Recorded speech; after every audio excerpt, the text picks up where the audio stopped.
John chapter number 15, verses 9 through 11 say, "As the Father hath loved me, so have I loved you.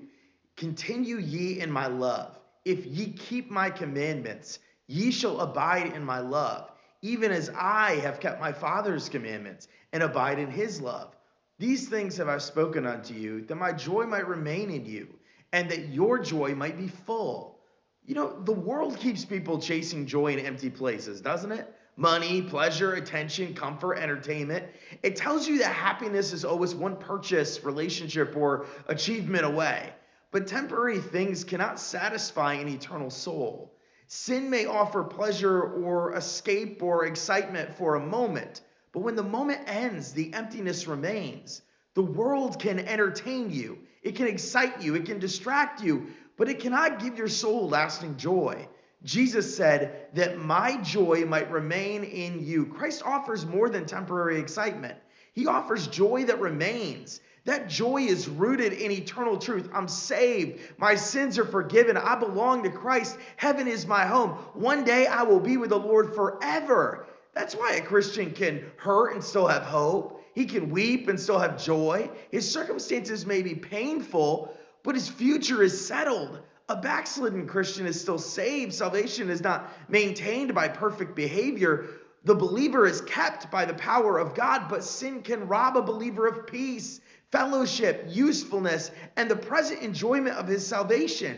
David prayed in Psalm 51, verse 12, "Restore unto me the joy of thy salvation and uphold me with thy free spirit." David had not lost his salvation. He had lost the joy of walking closely with God. Many Christians are saved but miserable because they stare at temporary problems instead of eternal promises. Christian, this world is not your final home. You're going to see Christ. Pain will end. Death will be defeated. Everything you possess in Christ will last forever. During World War II, Corrie ten Boom and her sister Betsy were imprisoned at Ravensbrück for helping hide Jewish people from the Nazis. Their barracks were filthy and infested with fleas, and Betsy insisted that they thank God even there. Later, they discovered that the guards avoided their barracks because of the fleas. That allowed the women to read their hidden Bible and encourage other prisoners. The prison was evil. The suffering was real. Biblical joy did not require them to pretend otherwise. Their joy came from knowing that Ravensbrück was not the end of their story. The Nazis could imprison their bodies, but they could not take away Christ. They could remove comfort, but they could not cancel God's promises.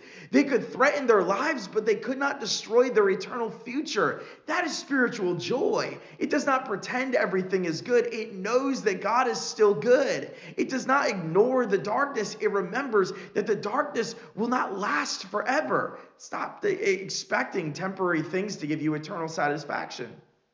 Money disappears. Possessions break. People disappoint. Health fails. Circumstances change. But Christ remains. Your salvation is secure. Your home is in heaven. Your future is with the Lord if you're saved today. Lift your eyes. You're not living only for today. You're heading home. Today's challenge: stop staring at what is temporary. Remember what you possess in Christ. Deal honestly with any sin that has damaged your fellowship with God. You do not obey to stay saved. You obey because you are saved. And nothing this world offers is worth losing the joy of walking closely with Christ. The victory thought of the day: your trouble is temporary. Your salvation is secure. Your home is heaven. Your future is with Christ.